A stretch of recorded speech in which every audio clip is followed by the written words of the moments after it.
Hello అండి. నమస్కారం. Welcome back to our channel Indumathi official. చాలామంది అంటుంటారు కదా!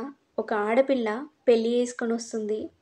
పెళ్లి చేసుకొని వెళ్ళిపోతుందంటే ఎన్నో బాధ్యతలు చెప్పాల్సినవన్నీ చెప్పి పంపిస్తారు. సొంత తల్లిదండ్రులే చెప్తారు.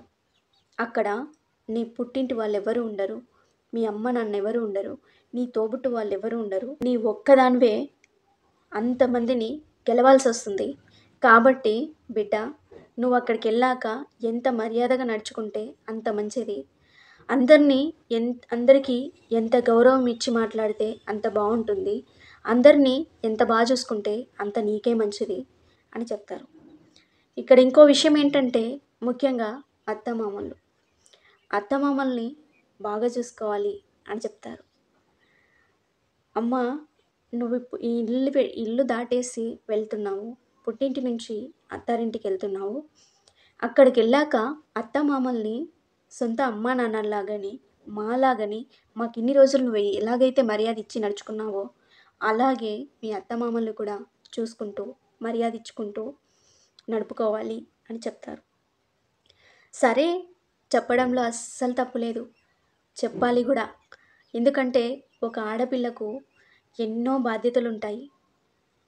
బాధ్యతలు అంటే బరువులు, నెత్తి మీద బరువులు ఇలాంటివి కాదు.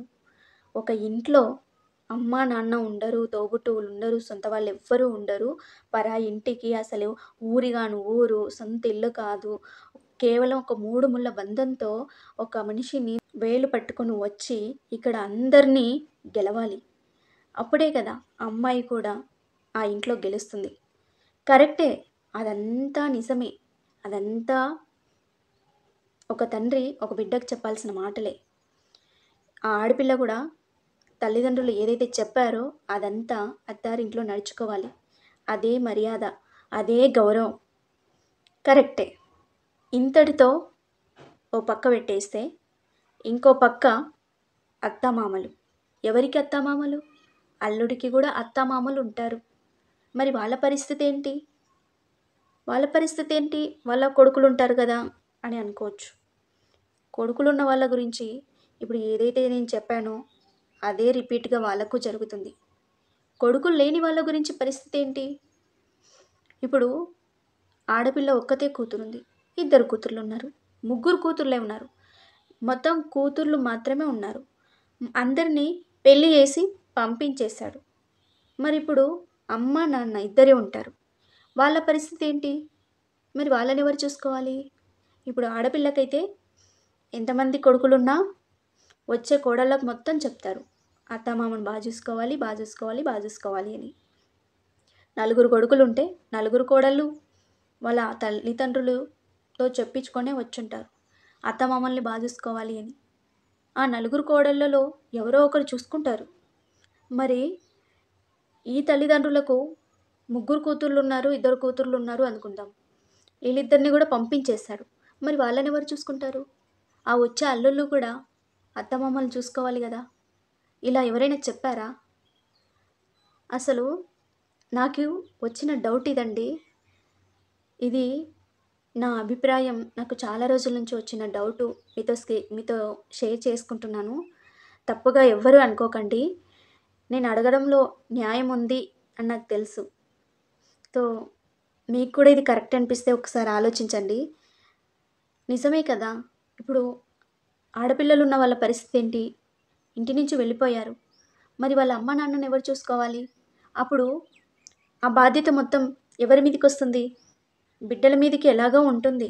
ఇప్పుడు యువతల అత్తమామకు యువతల కొడుకులకు ఎలాగో ఉంటుంది అమ్మ నాన్న మీద ప్రేమ. అలాగే కోడళ్ళకు కూడా ఉండాలి. ఇప్పుడు ఈ సైడ్ తీసుకుంటే బిడ్డలకు ఎలాగో ఉంటుంది. ఉన్నా ఏం చేయలేరు గదా! ఇప్పుడు భర్తను దాటేసి ఆడపిల్ల బయటికెళ్ళలేదు. వెళ్తే దాని తర్వాత పరిణామాలు చాలా గట్టిగా ఉంటాయి. సో, అందుకు నేను చెప్పాల్సొస్తుంది. ఇప్పుడు ఈ తల్లిదండ్రులు కూడా కొడుకులకు చెప్పాలి. మీ అత్తమామలకు కొడుకులు లేరు. వాళ్ళని కూడా బాగా చూసుకోవాలి. బాధ్యత మొత్తం మీ మీదే ఉంటుంది అని ఏ తల్లిదండ్రులైనా వాళ్ళ కొడుకులకు చెప్పారా? ఎవరైనా చెప్పిన మాటలున్నాయా? ఏ రోజులైనా ఉన్నాయా? ఈ మాటలు చెప్పిన రోజులున్నాయా? నాకైతే డౌట్‌గా అనిపిస్తుంది. చాలామంది మరి చెప్పారు, చెప్తున్నారో లేదో ఈ సొసైటీలో నాకైతే తెలీదు. కానీ నాకొచ్చిన డౌటు మీతో షేర్ చేసుకోవడం జరుగుతుంది. చాలామంది ఆడపిల్లల మీద నెట్టేస్తుంటారు చాలా రకాలుగా. ఇప్పుడు ఆడపిల్లల్ని నానా రకాలుగా అంటుంటారు. అత్తమామలను సరిగ్గా చూసుకొని కోడళ్ళు చాలా రకాలుగా ఉన్నారు అని చాలామంది చెప్తుంటారు. సరే, అందరూ బాగున్నారని చెప్పలేదు. అందరూ బాగలేరు అని చెప్పలేదు. చాలామంది ఉంటారు. చూసుకునే వాళ్ళుంటారు. చూసుకోని వాళ్ళు కూడా ఉంటారు. చూసుకోని వాళ్ళని మనం ఏం చేయలేము. వాళ్ళ బుద్ధులైతే మార్చలేం కదా! మనము మన దగ్గర ఏవైనా ఉంటే మనం మార్చుకోవడానికి ప్రయత్నిస్తాం. అంతేగాని ఎదుటి వాళ్ళ నుంచి మార్చడానికి మన వల్ల కాదు కదా! అది వాళ్ళ వల్ల అవుతుంది. సో, మారాలి, మారకపోవడం వాళ్ళ మైండ్ సెట్‌లో ఉంటుంది. దాని గురించి మనం ఏం చేయలేము. ఇప్పుడు ఒక కోడలు అత్తమామల్ని చూసుకోవడంలో ఎంత న్యాయం ఉందో, అల్లుడు కూడా అత్తమామల్ని చూసుకునే దాంట్లో అంతే న్యాయం ఉంది అని నేనంటున్నాను. 20 ఏండ్లు కని పెంచి చూసుకున్న బిడ్డను బయటకి పంపించిన తర్వాత, ఆ తల్లిదండ్రుల పరిస్థితి ఏంటి అని ఒక్కసారైనా ఆలోచిస్తారా ఎవరైనా? అప్పుడు ఒక ఆడపిల్లకు అత్తమామల్ని చూసుకోవాలని ఒక ఆడపిల్లకు ఎలాగైతే అత్తమామలను తల్లిదండ్రుల్లాగా చూసుకోవాలి అని చెప్పి పంపిస్తారో, అలాగే యువతల తల్లిదండ్రులు వాళ్ళ కొడుకులకు కూడా అత్తమామలను తల్లిదండ్రుల్లాగా అంటే మాలాగా చూసుకోవాలి అని చెప్పాల్సిందే. సో, ఇలాంటి చట్టం ఒకటి వస్తే బావుండు అనిపిస్తుంది. ఇదంతా ఇప్పటివరకు ఈ సొసైటీలో నడుస్తుందో లేదో నాకు తెలీదు. నాకొచ్చిన కొంతవరకు డౌటు, నా సొంత అభిప్రాయం నేను మీతో షేర్ చేసుకోవడం జరుగుతుంది. ప్రతి దానికి ఒక ఆడపిల్ల మీద నెట్టేస్తుంటారు. అత్తమామల్ని చూసుకోవట్లేదు, చేసుకోవట్లేదు. అలా ఇలా అని ఒక ఆడపిల్లది మీద నెట్టేయడం కాదు. నీ కొడుకు మీద కూడా ఒకసారి కన్నేసుంచాలి. అవతల వాళ్ళని ఎలా చూసుకుంటున్నారు, ఎలా చేస్తున్నారని చాలా రకాలుగా కూడా ఆలోచించాలి. సో, ఇప్పుడు అత్తామామల్ని చూసుకొని ఆడపిల్ల కోడలే కాదు. అలాగే ఒక ఆడపిల్ల బయటికెళ్ళిపోయాక ఆహ్, ఆ పెద్దవాళ్ళు ఎవరైతే ఉన్నారో, ఆడపిల్ల తల్లిదండ్రులు ఎవరైతే ఉన్నారో, వాళ్ళని చూసుకోని అల్లుడు అసలు అల్లుడే కాదు. ఇది గూడా అంతే నిజం. ఇదేనండి ఇవాల్టి విషయము. నేను కొంచెం వింతగా చెప్పాల్సొచ్చింది వీడియోలో. ఖచ్చితంగా కరెక్టే. నేను మాట్లాడిందైతే కరెక్టే అని నేను అనుకుంటున్నాను. ఒకవేళ నేను మాట్లాడిన దాంట్లో ఏమైనా తప్పుంటే నన్ను క్షమించండి. ఈ వీడియో ఎందుకు చేయడం జరిగిందంటే, నేను ఎవరిని ఉద్దేశించి చేయట్లేదు. నాకొచ్చిన డౌట్ ప్రకారం, నాకొచ్చిన సొంత అభిప్రాయం ప్రకారం నేను వీడియో చేయడం జరిగింది.